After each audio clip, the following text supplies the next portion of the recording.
तो दोस्तों, जानवर द बीस्ट विदिन के पहले पार्ट को इतना प्यार देने के लिए तहे दिल से शुक्रिया। जैसा कि वादा किया था कि अगला पार्ट जल्दी से जल्दी आएगा, तो आज की वीडियो के अंदर हम एपिसोड 4 से लेकर एपिसोड 7 की कहानी को देख लेंगे, जो कि काफी इंटरेस्टिंग और काफी खौफनाक होने वाली है। मतलब असली पत्ते और ट्विस्ट पे ट्विस्ट आने वाले हैं, जिसको देखकर आपको मजा आएगा। लेकिन पहले जाकर पार्ट 1 देख लीजिए, अदरवाइज आपको कुछ भी समझ में नहीं आएगा। Link is in the comment section, और जैसे ही आप कमेंट सेक्शन में जाओगे वैसे ही आपको हाइप बटन दिखाई देगा। जल्दी से वीडियो को पहले हाइप कर दीजिए और उसके बाद ही आगे वीडियो को देखिएगा। तो चलिए अब बिना किसी देरी के चलते हैं सीधा वीडियो की तरफ।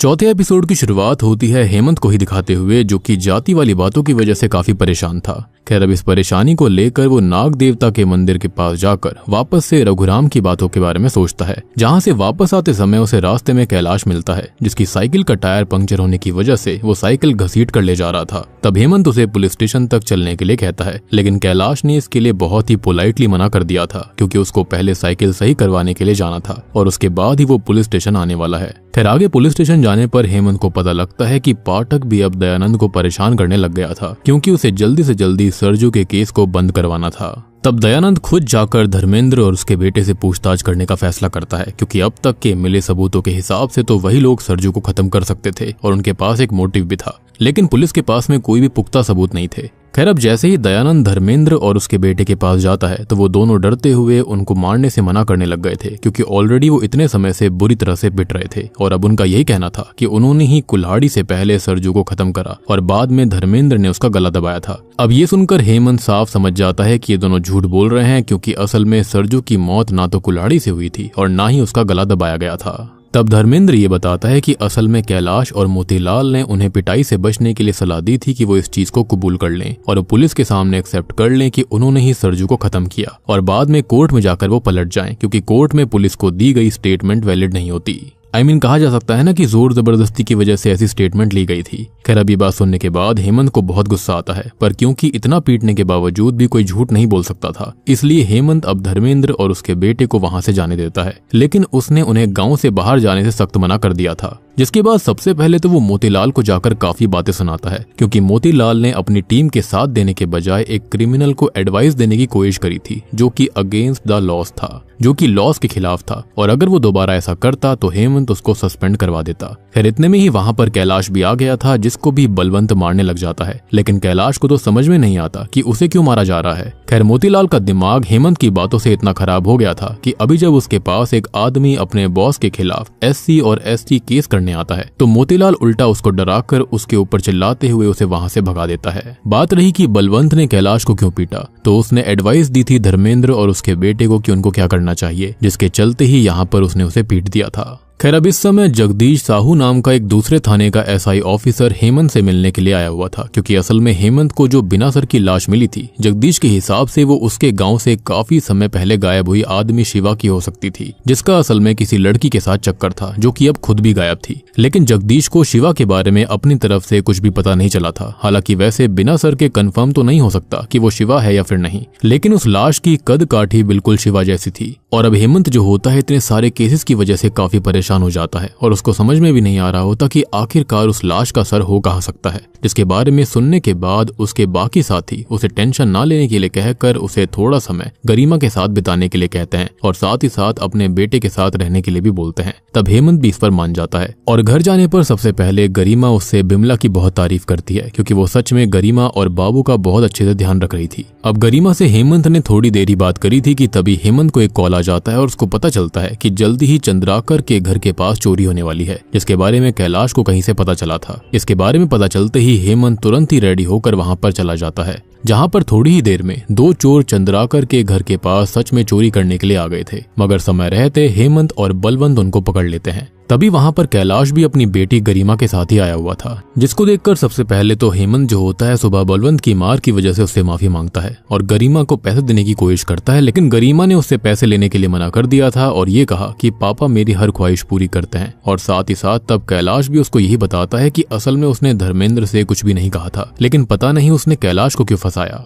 खैर अब इसके अगले दिन बिमला को एक कॉल से पता चलता है कि दूसरे गांव से गायब हुए शिवा के फोन में किसी बल्लू नाम के आदमी ने अपनी सिम डाली थी। और ये बात सुनते ही वो लोग सीधा बल्लू के कॉल रिकॉर्ड्स निकालने लगते हैं। तब उनको पता चलता है कि बल्लू ने 3 लोगों को कॉल किया था और उसमें से पंडी नाम के एक आदमी की लोकेशन और शिवा की आखिरी लोकेशन सेम थी। तब ये बात जानने के बाद हेमंत सीधा बलवंत के साथ पंडी के पास जाता है, जो कि असल में एक सब्जी बेचने वाला आदमी था। और तब बलवंत उसको पीटते हुए बल्लू को कॉल करने के लिए कहता है ताकि वो बल्लू को भी पकड़ सके। अब बल्लू उस समय अपने घर के पास ही था, जिसके पास जाने पर हेमंत को वहां पर ताला लगा हुआ दिखाई देता है। और जब बलवंत पंडी से वापस कॉल करवाता है तो उसको ये पता चलता है कि बल्लू तो पास के ही अपने दोस्त के घर में है। इसलिए तब हेमंत तुरंत ही उसको वहां पर जाकर पकड़ लेता है, जिसके बाद बलवंत उसको पीटते हुए उससे शिवा के बारे में पूछने लगता है। पर तभी हेमंत को उस घर में कैलाश की बेटी गरिमा दिखाई देती है और अगले ही पल वहां पर कैलाश भी आ जाता है, क्योंकि बल्लू असल में कैलाश का दोस्त था। तब ये देखकर हेमंत बलवंत से बल्लू को गाड़ी में लेके जाने के लिए कहता है और गरिमा को थोड़ी देर अंदर बैठने को कहकर कैलाश से बल्लू के बारे में बात करने लगता है। जिसके बाद वो बात करते हुए बाहर पहुंचे ही थे कि तभी बल्लू बताता है कि असल में कैलाश के पास भी एक फोन है और उसी फोन के अंदर उसने बल्लू का सिम कार्ड लेके डाला था ताकि वो गरिमा को कार्टून डाउनलोड करके दे सके। अब ये बात सुनने के बाद तो हेमंत के दिमाग के होश उड़ जाते हैं और उसको समझ में नहीं आता कि आखिरकार शिवा का मोबाइल कैलाश के पास कैसे आया। तब पहले तो कैलाश मना करने लगता है कि उसके पास कोई भी मोबाइल नहीं है, मगर जैसा कि वो लोग इतनी बड़ी लीड को हाथों से नहीं जाने दे सकते थे, इसलिए वो कैलाश के घर की तलाशी भी लेना चालू कर देते हैं, जहां पर अलमारी की तिजोरी के अंदर उनको शिवा का मोबाइल मिल जाता है। जिसको देखकर कैलाश का यही कहना था कि कोई उसको फ्रेम करने की कोशिश कर रहा है और उसके पास ऐसा कोई मोबाइल था ही नहीं। जिसके साथ ही चौथा एपिसोड यहीं पर खत्म हो जाता है।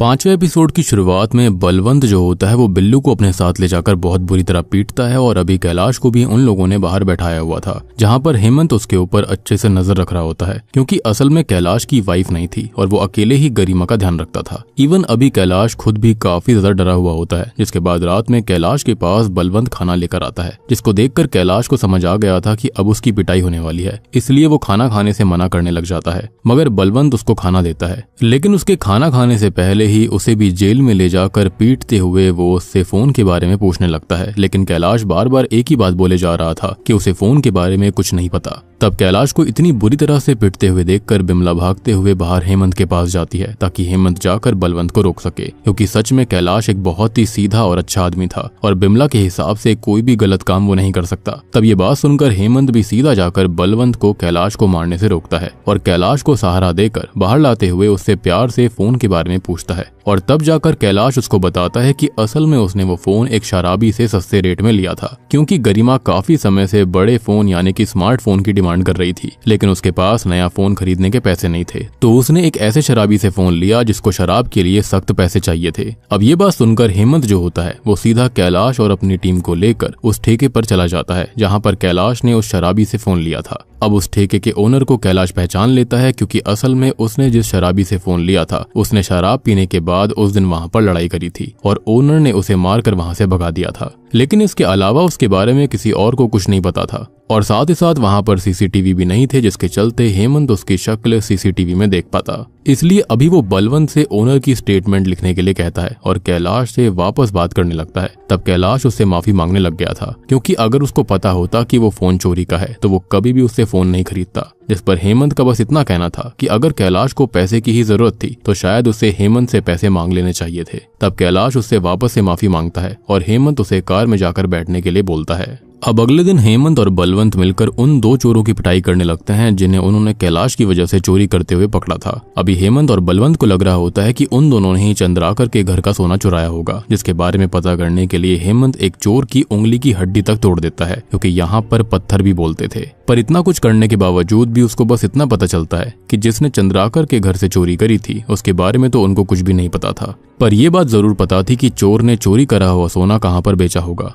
तब ये बात सुनते ही हेमंत और बलवंत जो होते हैं वो सीधा उस दुकान के सुनार को ही उठा लेते हैं, जिसने डर के मारे पिटने से पहले ही चोरी का सारा सोना लाकर बलवंत और हेमंत को दे दिया था। मगर उसके बावजूद भी बलवंत उसको एक डंडा तो मार ही देता है। अब इतने में ही वहां पर चंद्राकर और संकेत भी आ गए थे, जहां पर संकेत वापस से दयानंद के ऊपर प्रेशर बनाने के लिए उससे ये बोलने लगता है कि वो चंद्राकर के गरीब और नीची जाति होने की वजह से उसकी हेल्प नहीं कर रहा है, जबकि अब तक तो चंद्राकर की प्रॉब्लम सुनने के बाद उसे उसका सोना ढूंढ कर ले आना चाहिए था। और इस पर तब दयानंद सबसे पहले तो कैलाश के हाथ से 2 चाय मंगवाते हुए संकेत को देता है, जिसमें से एक दयानंद खुद भी पीने लग गया था, मगर कैलाश भी छोटी जाति का था, इसलिए संकेत उस चाय को नहीं पी रहा होता, जिसकी वजह से दयानंद इस बार उसे बहुत सुनाता है, क्योंकि असल में सोसाइटी के अंदर बड़े और पढ़े लिखे लोग भी ऐसी घटिया नुस्खी चीजों को फॉलो कर रहे थे। फिर इसके तुरंत बाद वो वहां पर हेमंत को बुलाता है, जिसके हिसाब से उसे चोरी का सोना मिल गया था, लेकिन उन्हें उसे सही से चेक करने की जरूरत थी कि वो सोना सच में चंद्राकर का है भी या फिर नहीं। खैर तभी वहां पर बिमला आकर बताती है कि मिले हुए सोने में से कुछ भी चंद्राकर का नहीं था। ये बात सुनकर तो चंद्राकर वापस से सावित्री की शादी के बारे में बताते हुए रोने लग जाता है, यानी कि अपनी बेटी की शादी के बारे में,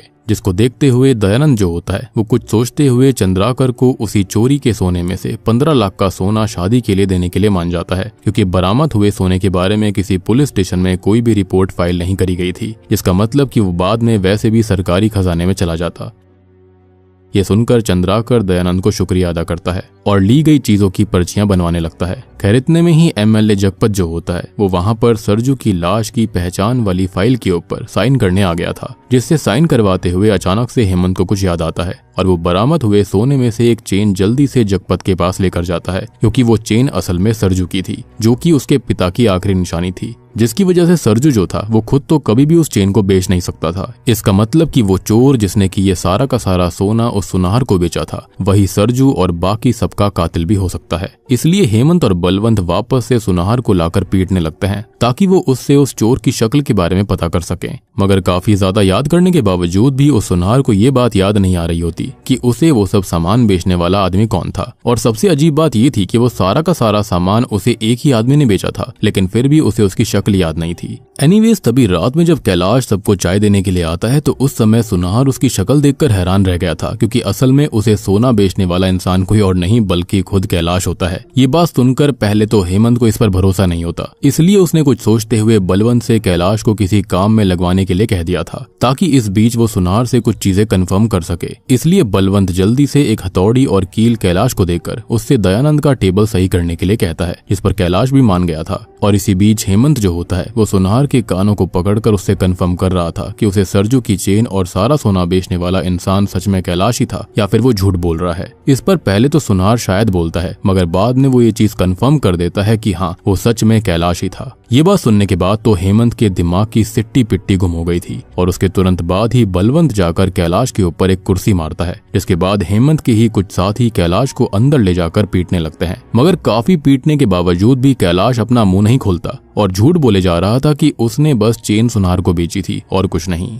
अब आप सोच कर देखो कि चोरी का फोन उसके पास मिला, सोने की चेन जो थी वो उसने सुनार को इल्लीगली बेच दी थी, जबकि उसने इस बात के बारे में हेमंत को कुछ नहीं बताया। हेमंत उससे सारी बातें शेयर करता था, लेकिन वो कुछ भी शेयर नहीं करना चाहता था, जो कि अपने आप में बहुत बड़ा रेड फ्लैग था। अब इस बारे में भी कैलाश एक नई कहानी बताता है कि उसे तो रोड के किनारे ये चेन मिली थी और उसने बेच दी। अब उसी समय बैडमिंटन खेलते हुए बाहर हेमंत को एक बात याद आती है कि कैलाश की बीवी मंदा जो थी वो भी खुद कुछ महीने पहले गायब हुई थी, जिसकी ही कंप्लेंट लिखवाने के लिए वो उस समय पुलिस स्टेशन में आया था। और तब से ही हेमंत कैलाश और उसकी बेटी को जानता है और इसलिए अब अगले दिन हेमंत बिजेंदर से बात करते हुए मंदा के बारे में पूछताछ करता है, जिस पर बिज्जू का ये कहना था कि असल में मंदा बहुत सुंदर थी, मतलब गजब की सुंदर, जिसके ऊपर गांव के लगभग सारे मर्द मरा करते थे। पर इस बात का कैलाश के सरजू को मारने से कोई भी लेना देना नहीं लग रहा है। अब आपको एक बात याद आई होगी कि रघुराम ने एक बात बोली थी कि सरजू का गांव की औरतों से कुछ रिश्ता था, तो क्या यहाँ पर कुछ ना कुछ मैटर हो सकता है इस चीज का। एनीवेज अब तभी हेमंत की बीवी गरिमा को बिमला से ये बात पता चलती है कि सरजू की मौत का शक अब कैलाश के ऊपर चला गया है, तो वो भी खुद काफी हैरान हो जाती है, क्योंकि वो ऐसा आदमी तो नहीं था। और सबसे बड़ी बात ये थी कि कैलाश खुद काफी बार घर पर भी आ चुका था, जो कि सच में काफी सीधा आदमी लगता है। दूसरी ओर हेमंत अभी मोतीलाल के साथ चाय पीने के लिए एक दूसरी टपरी पे आता है, जहाँ पर मोतीलाल से बात करते हुए हेमंत को याद आता है कि कैलाश अपनी बेटी गरिमा को बहुत प्यार करता है और गरिमा ने उससे कहा भी था कि कैलाश उसे उसकी पसंद की हर चीज दिलवाता है। तब ये याद आते ही हेमंत ने जानबूझकर छोटी गरिमा को उसकी दादी के साथ पुलिस स्टेशन में ही बुला लिया था, जो कि अपने पिता से मिलना चाहती थी। और इस बारे में बात करते हुए हेमंत दयानंद के साथ कैलाश के पास जाता है। तब कैलाश उनसे मना करने लगता है कि वो लोग गरिमा को उसके पास ना बुलाएं, क्योंकि वो नहीं चाहता कि गरिमा उसे ऐसी हालत में देखे। अब शुरुआत में तो दयानंद और हेमंत इस पर नहीं मान रहे होते, इसलिए अब कैलाश इस बात को कन्फेस कर लेता है कि हाँ उसने ही सच में सरजू को खत्म किया था। और ये सुनते ही हेमंत का दिमाग जो होता है वो 1 मिनट तो लगभग बिल्कुल काम करना बंद कर देता है, क्योंकि कैलाश जैसा सीधा इंसान इस तरह से किसी को मारकर इतना नॉर्मली कैसे रह सकता था कि उसे या फिर किसी और को उस पर शक तक नहीं हुआ। इनफैक्ट किसी भी पुलिस वाले को, गांव वाले को शक नहीं हुआ था, जिसके साथ ही 5वां एपिसोड यहीं पर खत्म हो जाता है।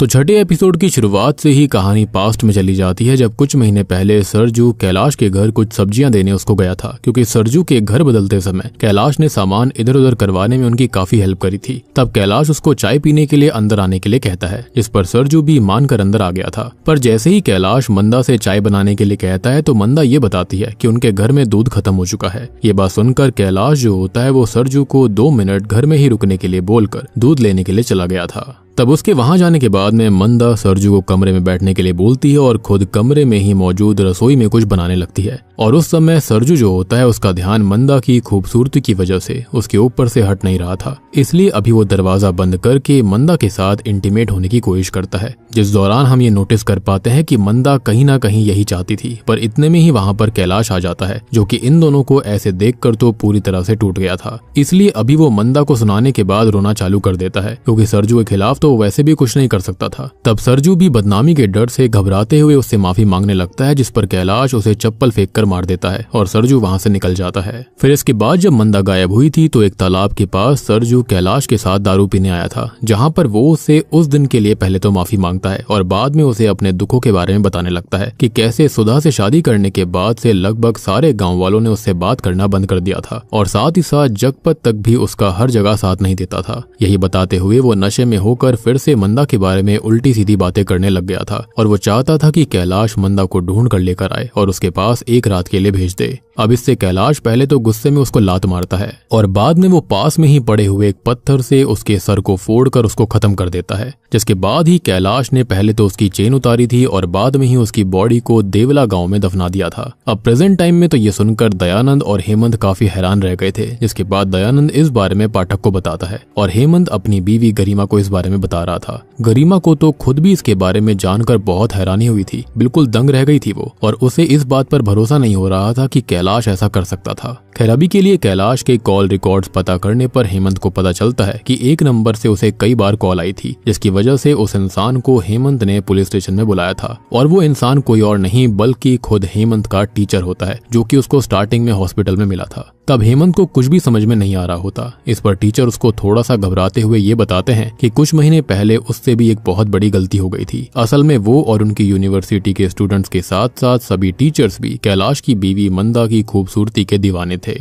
और मंदा जो थी वो असल में वहां पर खाना पहुंचाने का काम करा करती थी। खैर अब इसी के साथ सीन फिर से पास्ट में जाता है, जहां पर मंदा को देखने के बहाने टीचर एक दिन कैलाश के घर के बाहर चक्कर लगा रहे थे, जिस दौरान कैलाश ने उसे देखकर रोक लिया था और टीचर के हिसाब से वो बस उस जगह पर आसपास चाय की टपरी ढूंढ रहा था। तब ये बात सुनते ही कैलाश उसको भी अपने घर में चाय पीने के लिए लेकर जाता है, मगर मंदा उसको बताती है कि आज भी उनके घर में दूध नहीं है और इसलिए कैलाश तब दूध लेने चला गया था। जिसके जाने के बाद टीचर खुद भी मंदा के ऊपर से अपनी नजरों को हटा नहीं पा रहे थे, सेम जैसा सरजू के साथ हुआ था। जिसके बाद वो भी मंदा के साथ सरजू वाली हरकत करने की कोशिश करता है, जिस बीच ही वहां पर कैलाश फिर से आ जाता है, जिसको देखकर टीचर घबराते हुए उससे माफी मांगने लगता है। लेकिन कैलाश मंदा को डांट कर एक बार वापस से रोने लग गया था। तब टीचर उसको अपनी सोने की अंगूठी देते हुए इस बारे में किसी को ना बताने के लिए बोलता है, क्योंकि गाँव वालों के हिसाब से वो रिस्पेक्टेबल टीचर था, लेकिन उसकी लस्ट की जो डिजायर्स थी वो मंदा को देखकर काफी बढ़ गई थी। खैर अब इतना बोलकर टीचर वहां से निकल गया था, लेकिन उसके जाते ही कैलाश तुरंत शांत होकर उस अंगूठी को देखने लगता है, क्योंकि असल में ये उसका और मंदा का ही लोगों को लूटने का एक तरीका था। वो ऑलरेडी जानते थे कि मंदा काफी खूबसूरत है और सब उस पर गंदी नजर रख रहे थे और इसी का वो लोग फायदा उठाया करते, जिसकी वजह से लोग उन्हें डर के मारे अपने आप ही बहुत कुछ दे जाया करते थे, विच एक्सप्लेन्स कि कभी उसके पास किसी चीज की कमी क्यों नहीं होती थी।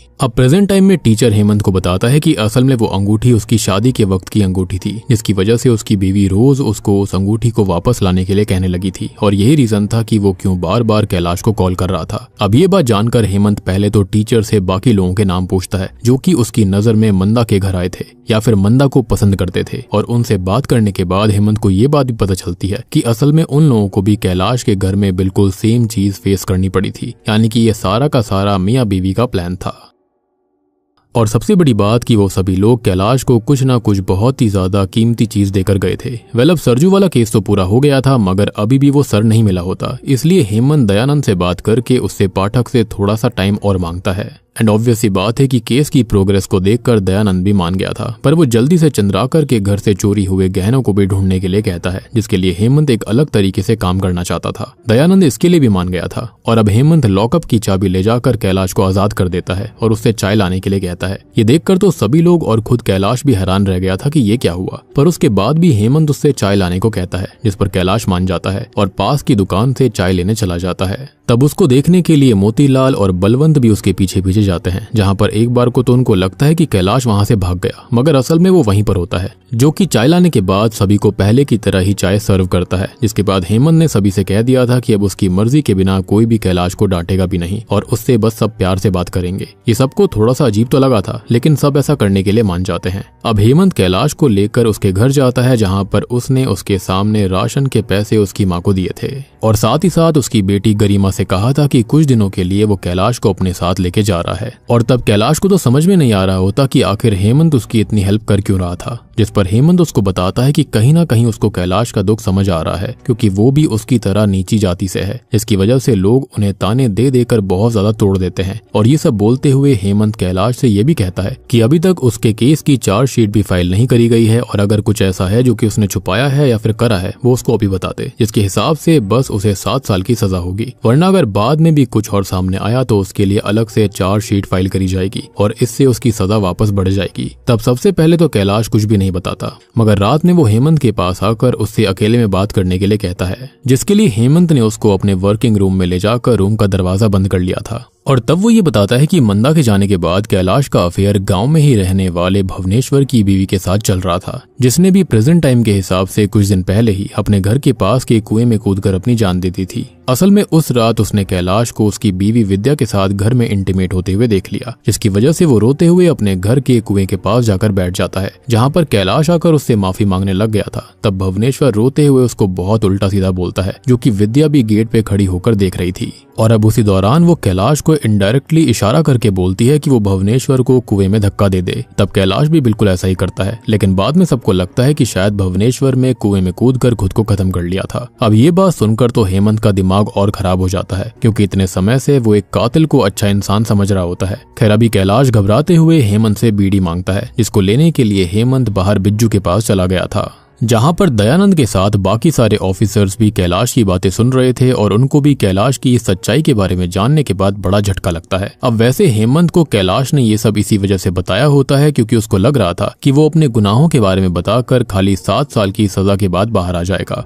अब आगे हेमंत जो होता है वो कैलाश के पास जाकर उसकी बीड़ी जलाने में हेल्प करता है और तब कैलाश बताता है कि असल में उसने बस ये 2 खून नहीं बल्कि और भी काफी सारे खून करे हैं। अब पहले तो हेमंत इस बात पर भरोसा ना करने का दिखावा करता है, पर अब कैलाश उसे उन लाशों की लोकेशन बताने के लिए भी रेडी था जिन्हें उसने छुपा कर रखा हुआ था। तब वो हेमंत को उन लोगों के नाम बताना चालू करता है, जिसमें सरजू, भवनेश्वर, शिवा, मुरुगन, कृष्णा, अभय जगन्नाथ और इसी तरह के कई लोगों के नाम शामिल थे। ये सारे नाम सुनने के बाद तो हेमंत के भी पसीने छूटने लग गए थे कि वो कैसे इंसान के साथ था और उसका नंबर कब लग जाता ये भी उसको आइडिया नहीं था। और हेमंत जो होता है वो एकदम सुन्न होकर सबसे पहले तो बाहर जाकर पानी पीता है और दयानंद और बाकी सबको अपने साथ स्टेशन के बाहर लगे हुए मिसिंग पोस्टर के पास लेकर जाता है, जहां पर उन सभी लोगों के मिसिंग पोस्टर्स लगे हुए थे जिनको कैलाश ने मारा था। और जब ये बात बाकी सबको पता चलती है तो उन लोगों की रूह कांप उठती है कि इतना खतरनाक खूनी उनके साथ ही रह रहा था, जबकि कैलाश तो अभी मजे में बीड़ी पी रहा होता है। साफ दिख रहा था कि वो किस तरह का साइको था, जिसके साथ ही 6वां एपिसोड यहाँ पर खत्म हो जाता है।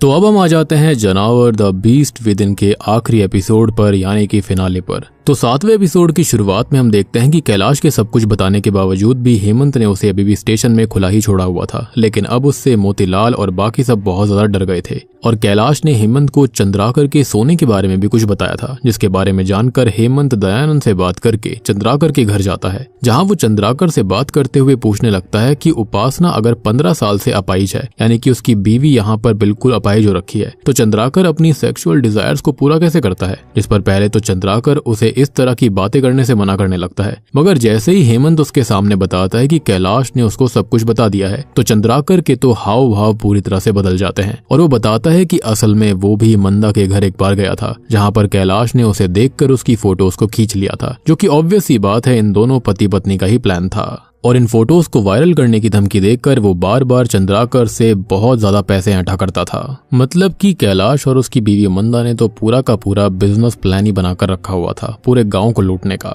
और इसके अंदर एक चीज और इन्वॉल्व हो रखी थी कि चंद्राकर को उसकी बेटी गरिमा की स्कूल फीस भी भरनी पड़ती थी। और अब आपको समझ में आया होगा कि कैलाश कैसे अपनी बेटी की हर एक जरूरत को पूरा कर रहा था। इवन मंदा के भागने के बाद जब कैलाश को सावित्री की शादी के बारे में पता चला तो उसने चंद्राकर से सोने की डिमांड करना चालू कर दिया था, जिसकी वजह से ही मजबूरन चंद्राकर को कैलाश को अपने ही घर में चोरी करने की इजाजत देनी पड़ी। लेकिन सबसे बड़ी बात यह है कि अभी तक भी यहाँ पर कैलाश ने इस बात को एक्सेप्ट नहीं किया था कि उसने चोरी करी थी, जबकि रियलिटी यही थी। और अब बाकी सबको दिखाने के लिए कि चोरी किसी और नहीं करी है तो चंद्राकर ने पुलिस के सामने अपने गहनों तक को पहचानने से मना कर दिया था, जिसका मतलब कि उस सुनार के पास से मिले हुए गहने चंद्राकर के ही थे। और चंद्राकर ने बदनामी के डर से कैलाश को ही अपने घर में चोरी करने दी थी। और आपको अभी तक की कहानी कैलाश के पर्सपेक्टिव से यही लग रही होगी कि उसने चोरी नहीं करी थी, लेकिन ये बिल्कुल सच बात थी कि चोरी उसने ही करी थी। फिर आप ये भी सोच रहे होंगे कि सरजू की चेन उसके पास कैसे आई, तो ऑब्वियस ही बात है उसने उसे खत्म कर दिया था और उसकी चेन भी ले ली थी और उसने सारे गहनों को मिलाकर बेच दिया था। अब इन सब के बारे में हेमंत दयानंद को बताता है और पुलिस स्टेशन में जाने लगता है। वहीं अब तक पाठक भी स्टेशन आ चुका था, लेकिन जैसे ही वो वहां पर कैलाश को खुला देखता है तो दयानंद पे काफी ज्यादा चिल्लाने लगता है, जिस पर पहले दयानंद उसको समझाने की कोशिश कर रहा था कि हेमंत अपनी तरह से कैलाश से सच निकलवा रहा है, मगर पाठक उसके बारे में भी उल्टा सीधा बोलता है और जबरदस्ती वो बलवंत से कैलाश को लॉकअप में डलवा कर बुरी तरह से पिटवाने लगता है, जिसको देखकर बिमला ने इस बारे में कॉल करके हेमंत को बता दिया था, क्योंकि वो जानती थी कि इससे कैलाश किसी को कुछ नहीं बताएगा और अपनी स्टेटमेंट में भी मुकर जाएगा। जिसके बाद वैसे भी वो कुछ भी नहीं कर सकते थे, क्योंकि अब तक कैलाश ने बस मुंह से सब कुछ बताया था।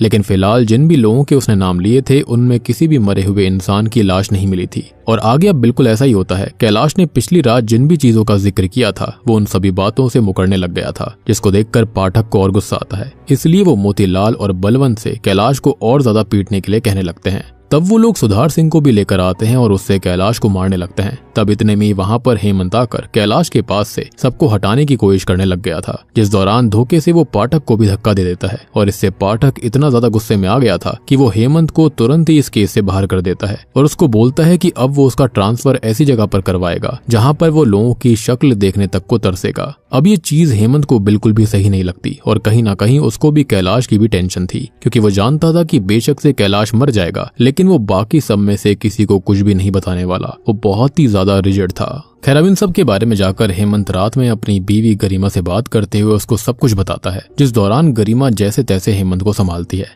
अब अगले दिन तक सच में पाठक ने कैलाश को पिटवा कर उसका बुरा हाल कर दिया था, लेकिन उसके बावजूद भी कैलाश ने अपना मुंह नहीं खोला। ये देखकर दयानंद पाठक को समझाता है कि असल में हेमंत ने कैलाश का भरोसा जीता था और वो अपनी मर्जी से उसको सब कुछ बता रहा था, और इसलिए अगर उन्हें इस केस को सॉल्व करना है तो उन्हें हेमंत को बुलाना ही पड़ेगा। और ये चीज पाठक को सही तो नहीं लग रही होती, लेकिन फिलहाल वो अपनी अकड़ में जल्दी से हेमंत को बुलाने के लिए कहता है, क्योंकि वो बस किसी भी हाल में केस को सॉल्व करना चाहता था। जिसके बाद हेमंत स्टेशन में आते ही सबसे पहले तो कैलाश को कपड़े पहनाता है और बाद में उसे अपने साथ हॉस्पिटल लेकर जाता है, जहां पर उसका इलाज करवाने के बाद वो उसको खाना खिलाता है और बाद में गरिमा से मिलवाने के लिए भी लेकर गया था, जिससे सच में कैलाश को काफी अच्छा लगता है। और अब वो हेमंत के साथ सीधा गाँव के पास मौजूद जंगल में एक सुंदर झरने के पास जाता है, जहाँ पर कैलाश हेमंत से जानना चाहता था कि वो इतना अच्छा क्यों है, जिस पर हेमंत उसको बताता है कि असल में वो बस अपने आप को एक नॉर्मल इंसान मानता है, ना कि कोई पुलिस ऑफिसर, जिसका रीजन कहीं ना कहीं उसके पिता भी हैं, जो कि नीची जाति की वजह से कहीं ना कहीं लोगों से दबकर रहा करते थे। इवन उन्हें हेमंत के पुलिस वाला बनने के बाद भी डर लगता था कि कहीं लोग आगे चलकर उसको उसकी जाति की वजह से नफरत से ना देखें,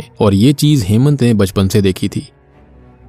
और इसलिए कभी कभी उसे भी अपनी छोटी जाति में होने की वजह से बुरा लगता था। लेकिन वो अपनी अच्छाई से और अपने तजुर्बे से अपने बेटे को ऐसा बनाना चाहता था कि आगे चलकर उसे बस अपनी जाति के ऊपर गर्व हो, और इसलिए वो बस सबकी हेल्प करना चाहता है। ये बात सुनकर कैलाश को वापस से अपनी बेटी गरिमा की याद आती है, जिसके लिए वो भी सब कुछ करना चाहता था। तब वो ये बात बताता है कि उसके द्वारा मारे गए लोगों में कुछ लोग ऐसे भी थे जो कि कैलाश को किसी लायक नहीं समझते थे, जैसे कि उसका मालिक बाकी सब लेबर को 500 की दिहाड़ी दिया करता और कैलाश के भोलेपन का फायदा उठाकर उसे खाली 100 रुपया दिया करता। अब आगे कैलाश जो होता है ये बताता है कि असल में मंदा को तो उसका भाई कहीं से भगाकर लेकर आया था, जिस दौरान शादी वाले दिन ही उसकी भाई की एक हादसे में मौत हो गई और भगाकर लाने की वजह से वो मंदा को अब वापस उसके घर नहीं भेज सकते थे। और मंदा को भी कैलाश के भाई की मौत की वजह से बहुत ज्यादा बुरा लगा था। इसी वजह से कैलाश ने मंदा से शादी करने का फैसला करा, जिस पर मंदा भी मान गई थी और उसके बाद उनकी लाइफ में गरिमा आई, जिसके लिए ही कैलाश ने सब कुछ करने की कोशिश करी। मगर मंदा को उसकी इतनी टेंशन नहीं थी और उसने अपनी जरूरतें पूरी करने के लिए लोगों के साथ सच में सोना तक चालू कर दिया था। और इसी की वजह से वो अपने लिए एक स्मार्टफोन ले पाई थी, जिसमें ही वो अपने आशिकों से बात करा करती थी। यानी कि रघुराम वाली बात बिल्कुल सच थी कि लेडीज के रिश्तों के बारे में वो जाने। यानी कि गांव की लेडीज बहुत सारी ऐसी थी जो कि ऐसी हरकतें कर रही थी। और एक समय पर आकर ऐसा हुआ था कि गरिमा अपने आशिक के साथ कहीं भाग गई थी, लेकिन मंदा के जाने के बाद में पैसे की कमी होते हुए कैलाश ने मंदा के पहले बने हुए शिकारों को लूटना चालू कर दिया था। यानी कि जो भी ऐसा करते थे और बाद में जो जो उसको पैसे देने से मना करते थे, कैलाश उसको मारकर जंगल में ही दफन कर दिया करता। खैर, अब ये सारी बातें बताने के बाद कैलाश रोना चालू कर देता है, जिस पर हेमंत उसको संभालता है और साइड में जाकर दयानंद को सब बता देता है। इवन इस बार हेमंत ने कैलाश की सारी बातें रिकॉर्ड भी कर ली थी ताकि बाद में वो अपनी बातों से पलट ना जाए। लेकिन अब कैलाश अपनी बातों से पलटने नहीं वाला था। वो रास्ते में एक जगह जाकर टॉयलेट करने के लिए रुकता है, जहां पर वो बहुत ही ज्यादा समय लगा रहा था, जिस पर हेमंत उसको जल्दी से चलने के लिए कहता है। पर असल में कैलाश ने वहां पर बाइक जानबूझकर रुकवाई थी। और सबसे बड़ी बात, जब शुरुआत में जंगल में वो बोल रहा था ना कि वो शिकार करने के लिए गया था, वो बात बिल्कुल गलत थी। वो स्टार्टिंग से ही यहाँ पर गलत आदमी था। और कैलाश ने बाइक यहाँ पर इसलिए रुकवाई क्योंकि वो हेमंत को अब सभी गांव वालों की लाशें दिखाना चाहता था। ये सुनकर हेमंत तुरंत ही वहां पर बिज्जू, बलवंत और मोतीलाल को बुला लेता है, जिनसे कैलाश लगातार एक ही जगह पर गड्ढा करने को कहे जा रहा था, जिसको करते करते वो तीनों थक जाते हैं। पर असल में वहां पर कुछ भी नहीं था। इसलिए हेमंत कैलाश से सही जगह बताने के लिए कहता है, क्योंकि उसे समझ आ गया था कि उन तीनों के कैलाश को मारने की वजह से वो बस उनको परेशान कर रहा है। लेकिन अब हेमंत की बात मानते हुए कैलाश एक जगह पर अपनी बीड़ी गिराता है, जहां पर उसने पहली लाश को गाड़ा था, जो कि असल में जगन्नाथ की होती है, जिसके हाथ नहीं थे क्योंकि उसने कैलाश को कहा था कि कैलाश उसको हाथ लगाने के लायक नहीं है। और इसलिए कैलाश ने उसको खत्म करने के बाद उसके हाथ को काट कर नदी में फेंक दिया था। जिसके बाद कैलाश एक एक करके बाकी सभी लोगों की लाशें दिखाता है, जो कि सब अब कंकाल बन चुके थे। पर अब इतने कंकाल निकालते निकालते खुद बलवंत, मोतीलाल और बिज्जू भी काफी थक गए होते हैं। खैर, अब हेमंत कैलाश से जानने की कोशिश करता है कि आखिरकार उसने शिवा की लाश का सर कहाँ छोड़ा है। इस पर कैलाश बताता है कि असल में सरजू को खत्म करने के बाद में उसको पता था कि वो बड़ी मुसीबत में फंस सकता था, और पुलिस स्टेशन में इतने समय से रहने की वजह से उसको ये बात भी पता थी कि बिना सर की लाश का केस आगे नहीं बढ़ता, और इसलिए उसने एक लाश को सरजू की लाश की जगह दिखाने का फैसला करा था। और इसके लिए ही वो शिवा की लाश के सर को काट कर उसको कहीं और लेकर जाने वाला था। यानी कि जो एपिसोड 1 की शुरुआत में बिज्जू ने नोटिस किया था, तब वो आदमी कोई और नहीं, वो बल्कि खुद कैलाश ही था, जो कि ऐसा करना चाहता था ताकि बाद में सबको यही लगे कि वो सरजू की लाश है। पर उसका सर न होने की वजह से वो केस कभी आगे नहीं बढ़ता।